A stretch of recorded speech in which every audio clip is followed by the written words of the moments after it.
welcome to an episode of the Jonah Keen Show on Radio DePaul. Welcome one and welcome all. For those who are tuning in for the very first time, you may be curious as to what the Jonah Keen Show is all about. Well, I'll tell you. Ever since I was a teenager, I've had an absolute passion for giving advice. Some kids did sports, some kids did theater, some kids did math club, but I did advice. In fact, I've been a certified advice giver for almost 10 years now. Good job, me. On the Jonah Keen Show, I'll be interviewing folks who have a wide range of expertise and advice to share. Also on the show, there will be some opportunities to call into the station and ask for your own personalized advice. Maybe you need some relationship advice. What about pet advice? Maybe you need some financial advice. Maybe you just need some good old-fashioned self-help advice.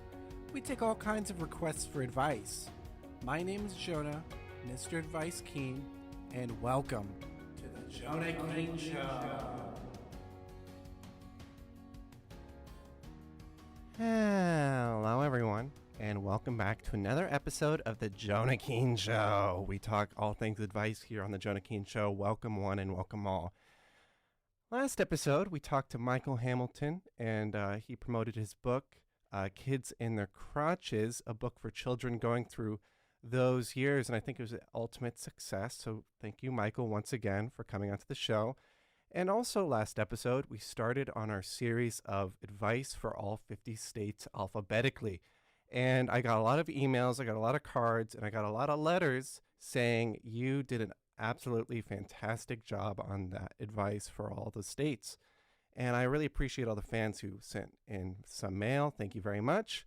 And today we will continue that series as well as talk to hopefully two guests. We'll see if time prevails. So last week we did all the way from Alabama through Kentucky, and we did advice for each of those states, and the advice was excellent, top tier advice. And now we are going to start with Louisiana. Now, Louisiana, I absolutely adore Louisiana, by the way. They're known for Mardi Gras, and Mardi Gras pretty much is about music, parades, picnics, floats, and excitement. It's one big holiday in New Orleans, Louisiana. And it's pretty fun. There's like pink people and green people and purple people, and you can have an excellent time, and it's wonderful, and it's Mardi Gras. And that's all I have to say about that. I would recommend going. Hopefully I sold you on the idea of Mardi Gras. I was very specific. The next state we're doing in alphabetical order is Maine. And when it comes to Maine, here's some advice about Maine. I'd recommend going to the beautiful city of Bangor, Maine. Bangor, Maine.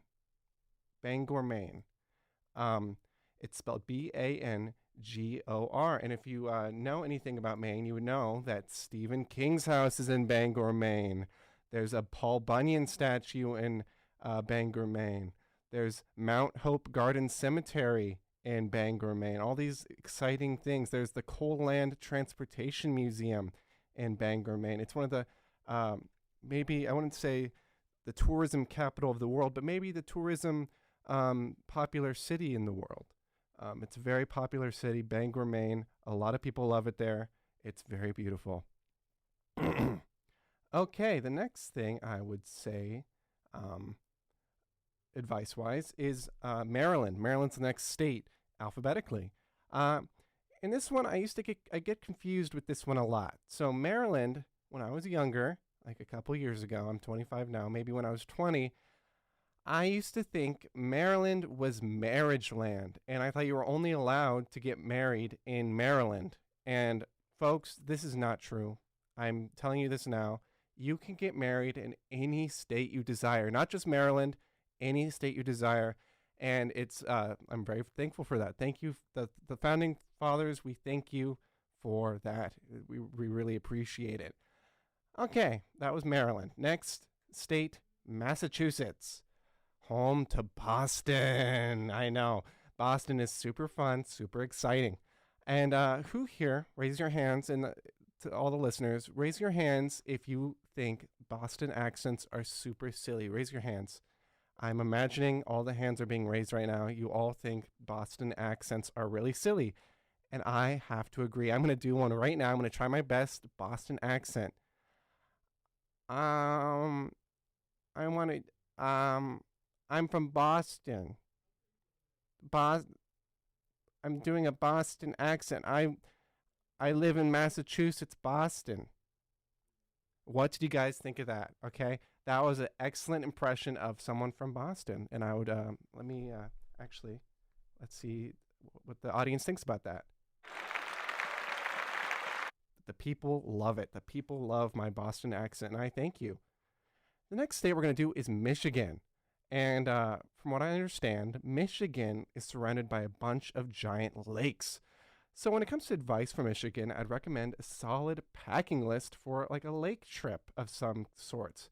Maybe make sure you get some drinking water, don't want to be dehydrated, some food and snacks. Bring a cooler with ice to keep your drinks nice and cold if you're traveling to the lake. Maybe bring some swim trunks. That could be very exciting. To swim in the lake, you can make sure toiletries and hair care products. If you're staying overnight, want to make sure everything's taken care of. Some towels to dry off, and maybe even a basic first aid kit. All of these are very useful when it comes to lake trips, and also just for the great state of Michigan. Go Michigan. Minnesota is the next state we're going to be doing advice on, and much like Maryland, the name of Minnesota also used to confuse me. When I was younger, if you listen to the first episode, you'd already know this, but the first episode, I talked about how my parents divorced and my mom moved up to Minnesota. And when she moved up there, I was really confused. We're going to move up to Minnesota? You can't move to a Minnesota. It's a small soda. You cannot move there. However, fortunately enough, Minnesota, it's not a Minnesota. It's a state called Minnesota. And hopefully everyone listening is no longer confused about that. Minnesota is a state, and it is not a miniature soda pop drink.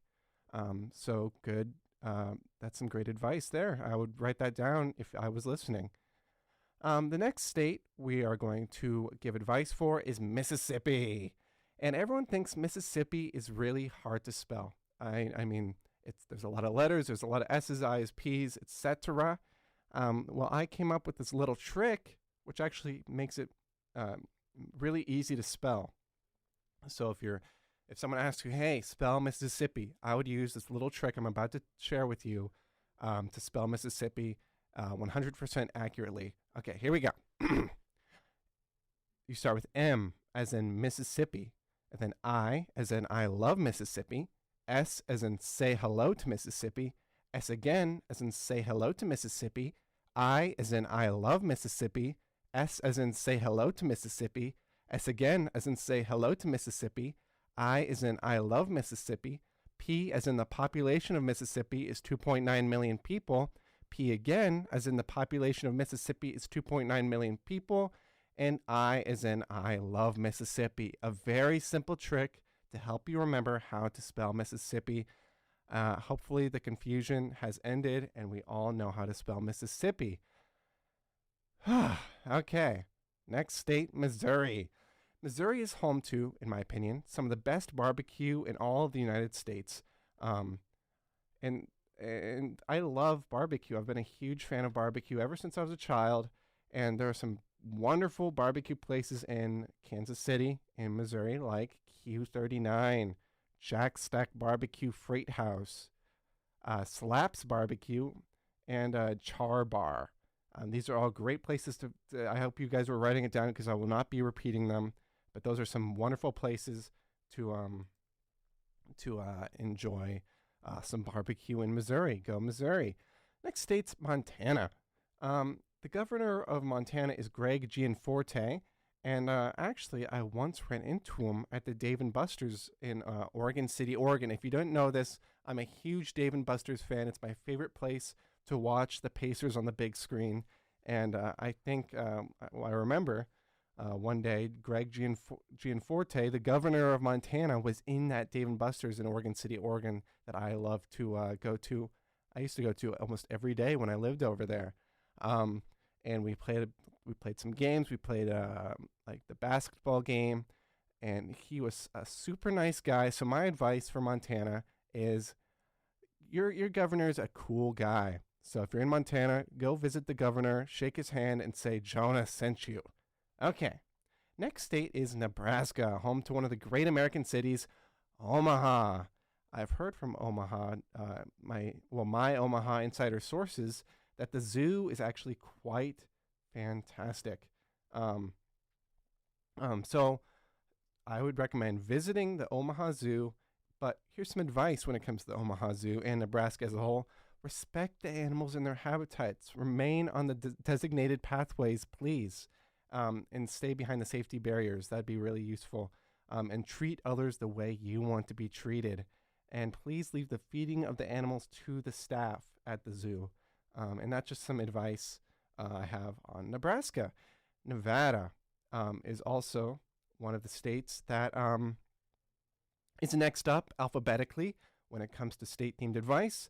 Home of Area 51. So my advice for Nevada, beware of aliens. They could come and take you over. It'd be really scary. Avoid Area 51 if you're in Nevada, because aliens can attack you and take you to their planet and possibly kill you. We don't know. I've never met an alien, but I would stay away from Area 51. It is very spooky. It is very scary. New Hampshire is the next state. It's home to one of the most beautiful fall foliages in the entire country. Unfortunately, if it's not September through November, the states, the months where it is fall and the fall foliage is active, the state might be one of the worst states of all time. So if it's not September through November, I would recommend avoiding New Hampshire at all costs. It is a hellscape there if it is not September through November. Maybe one of the worst places on the planet. So I'd recommend avoiding New Hampshire, and unless it's September through November. Write that down, folks. That's my advice.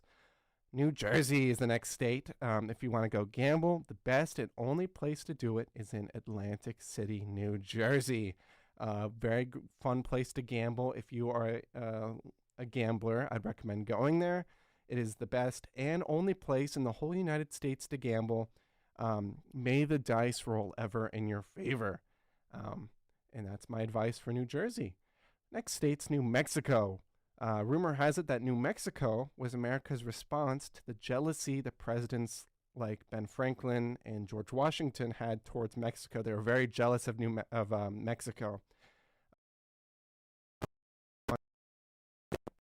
They invented New Mexico to reflect the values of the country of Mexico. Write that down. That is some great advice.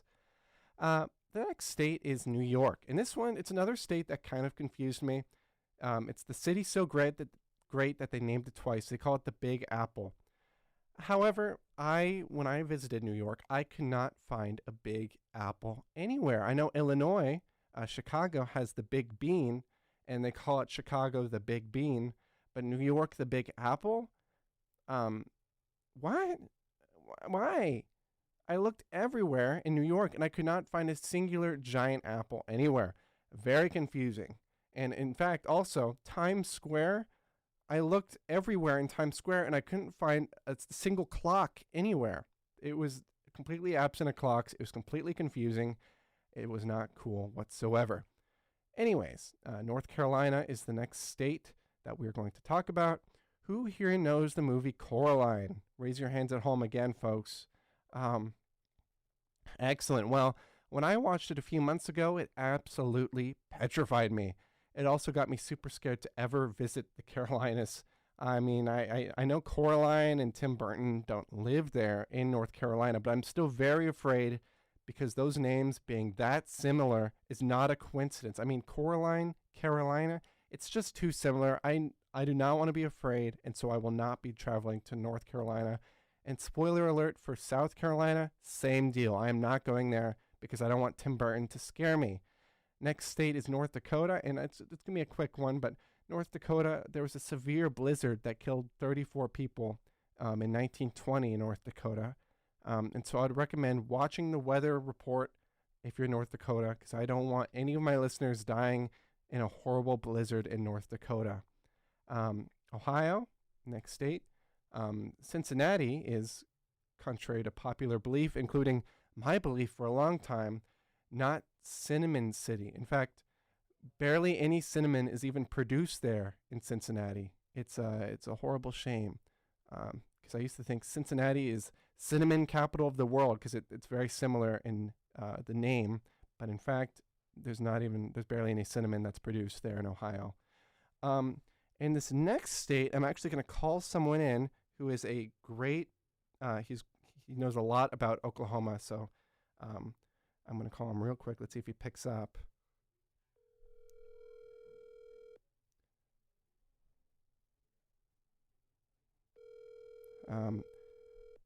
He should be picking up. Hello, this is Jonah Keen. You're on the Jonah Keen Show. Hello, this is Shawn. Hi. I'm here to ask you about some Oklahoma-themed advice. We're doing the 50 states of advice, and we're on Oklahoma, and I know you know a lot about Oklahoma, so please, if you could give my listeners some Oklahoma advice, that'd be really helpful. Oh my goodness. Jonah, I'm so glad you reached out. As some of you listeners may know, Jonah and I have a long historic history together. And history is kind of where I really thrive because recently I was elected by thousands, if not millions, of Oklahomans to be on the Oklahoma Historian Society for the entire state. So let me get my reading glasses on here. Okay. Okay, I'm sorry. There we go. Okay, are you ready, Jonah and listeners? We're ready. We're ready. I have two lined up for you guys. It's a special treat. I love giving, so I have two. That's wonderful. Please, fire away. So, Jonah, as you and your listeners know, Sam's Club, the most famous retailer and grocery store in the nation, was originally founded in Oklahoma. And a little known fact, there are 7,849 locations Oklahoma-wide. 7,000 just in Oklahoma. That's a lot in Oklahoma? It is, yes. That's wonderful. And number two for you, Jonah, as you know, but obviously your listeners don't know because they don't know me all that well, I love Star Wars, right? I don't think this has ever come up in conversation, but I assume you like Star Wars. Oh, you're stop playing coy with me, mister. I love Star Wars, and my favorite movie is Episode 1, The Phantom Menace. And as you know, what does this have to do with Oklahoma? Oh, I'm getting there, honey. Don't worry. Okay. The big city known as Coruscant was actually based off the entire state of Oklahoma. What? Because Coruscant is one giant city, is said in the movie. The entire planet. And so the entire city was inspired from Oklahoma. How cool is that? I had no idea. So the city planet in Star Wars is inspired by Oklahoma City? Yes. How so? That doesn't sound true at all. Oklahoma City is thriving, and it's robust, and it's lively, and just there's people everywhere. And I think that's what George Lucas came to Oklahoma, and he was like, this is right. I don't know if that's true. That doesn't sound true at all. Really, it sounds fake. Jonah, I'd watch yourself because you're talking to a Oklahoma certified historian, so you might want to watch yourself. Listeners, I would not. I don't believe him for a second. I do not think the city in Star Wars is inspired by Oklahoma City in the slightest. I've been there, and believe me, folks, it is a hellscape. There's nothing to do there. It is awful. Jonah, Coruscant is almost identical to the entire state, and the fact that you say otherwise is frankly insulting to everyone from Oklahoma and all Star Wars lovers, because it's a well-known fact for all people who love Star Wars and Oklahoma. So, what say you? I'm just gonna hang up because I don't want you telling lies to my viewers. This sounds made up, and it's really starting to make me upset. So you know what, Jonah? This is the type of conversation that is ruining Oklahoma history as a whole. Do you understand me? Shawn, I'm gonna hang up with you. I got to talk to Chris Scully soon on the phone. You really should, because this is a bigger issue than both of us. Do you understand? I Shawn, I do not want to talk to you like this right now. We are on the air. This is not something that it's not a conversation I want to have at the moment. What time is your little stupid show done? What time? It's in 10 minutes, and I also got to talk to Chris Scully. Fine, we can discuss this later. It's fine. I'll call you after the show, and we will discuss all things Oklahoma. But thank you for coming onto the show, Shawn. It's a real honor. Thanks for coming on. Thanks for having me on, and thank you for letting me expose the truth of Star Wars. So, that's not true. That's not true. Listeners, don't listen. I think. Well, I hung up. He did not hang up on me. I hung up on him, and I would. It's true. Anyways, looks like we have not a lot more time. We need to talk to Chris Scully now. He's a music-loving, music rock and roll head, and I think he's on the line. So, Chris, are you there? Welcome to the show. Evening. Chris Scully is your resident coffee-loving goth geek cat dad. Today we're talking to Scully, mainly about his passion for rock and roll and any advice he could give to fellow musicians listening in on the podcast. We may get into some other topics as well. Scully, how are you doing tonight? Not bad, actually. Like I think we were discussing a little before we started. I was a little surprised to get an invite, but I'm always willing to talk about music because it's such a huge part of my life. For a little bit of time, I took a break because of some personal things, and then due to COVID, we suddenly had a lot of time on our hands. And so besides working, I thought that it would be a great opportunity to get back into my passion, which was music. And it always has been. I went to school for music, and I've been studying and playing since I was 11. So I only knew that it was be the best thing to do for all around mental sake, and just to be creative, was to really start playing again and really like dive into technique and things like that. Oh, cool. Well, I was gonna say I'm gonna let you loose and let you talk about your background. You'd being a rock and roll punk star metalhead. I mean, yeah. Like I said, I started when I was about 11, and my whole family is very musical. Like my mom and my dad were roadies for bands, and so. What does roadies mean? Sorry. Roadies is slang for they're the people they're the technicians who set up everything. So they're the behind the scenes people. People ask me, well, how much do you practice? When I was younger, I used to practice every day, 4 hours a day, et cetera, et cetera. Nowadays, as an adult, life is busy. We all have jobs. We all have spouses and or kids or whatever. Well, my spouse actually divorced me a couple months ago. I'm sorry. And my kids are with her. But most of us do have spouses or ex-spouses. Ex-spouses or partners or other responsibilities. Yeah. So it gets harder to make the time. It's a little easier now with the pandemic and having more time inside. But sometimes I find I'm trying to do my best to try to find as much time as I can to play. I don't do scales.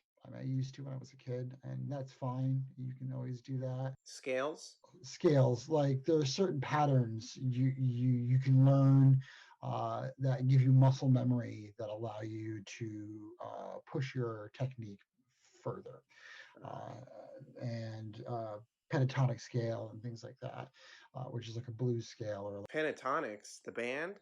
They're a great band. But yeah, that's a scale too to play. And well, actually, it is a band.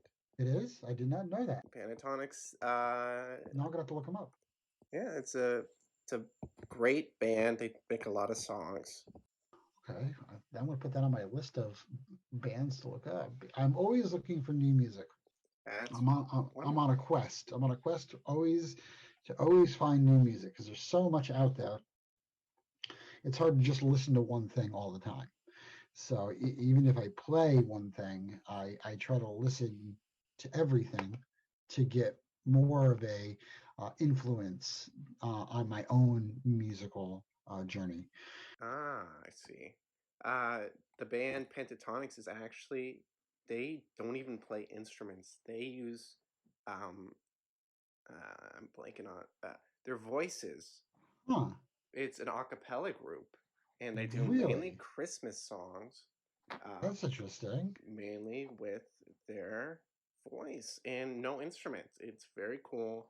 Uh, their cover of "Mary Did You Know" is a song for the ages, and that's my spiel on Pentatonics, everyone.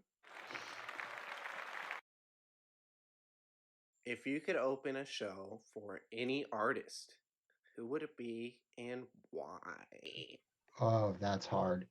Um, at the moment, there's one particular group because there's I wouldn't say band. Well, they are a band, but they always have um, members coming in and out of the band of the group. There's always they have like a main lineup of 3 or 4 people, but they always have like supporting musicians that are always coming in to help them.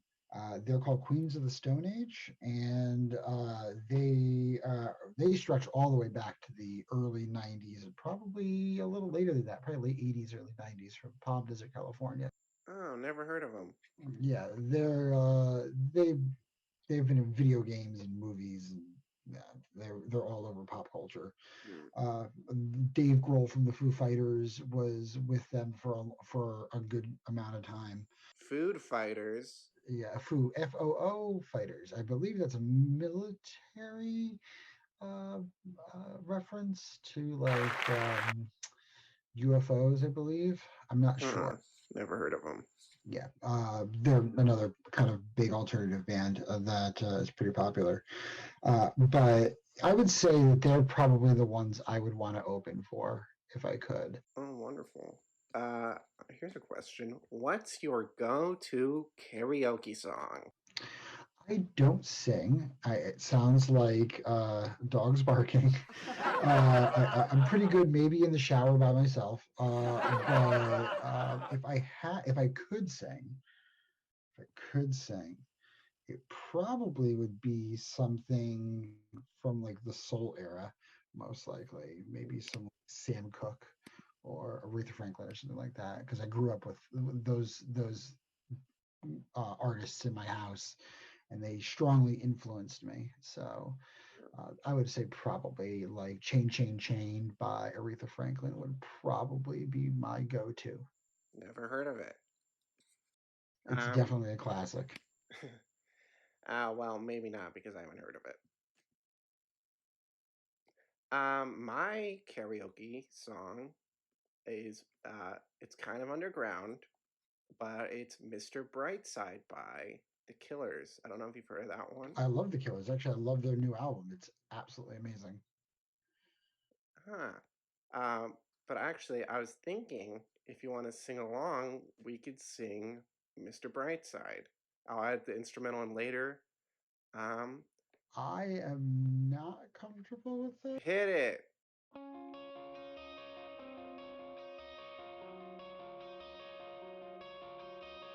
Coming out of my cage, and I've been doing just fine. Gotta be down because of. Sorry, guys. Never mind.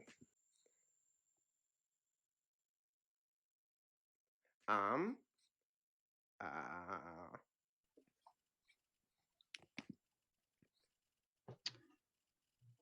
Any more questions? Anything else you might want to leave us with, Scully? I'd say if you're going to start music, it's a it's always a passion thing. So find what you're passionate about with music, and then go from there. That's always my best advice. That's some great advice. And you're hearing that from Jonah, Mr. Advice Keen, myself. So Thank you so much, Scully. And thank you for being on the show. Thank you. Okay, that was Chris Scully, everyone. Hope you enjoyed his music-themed advice. Sorry for going a little over time. Sorry about that.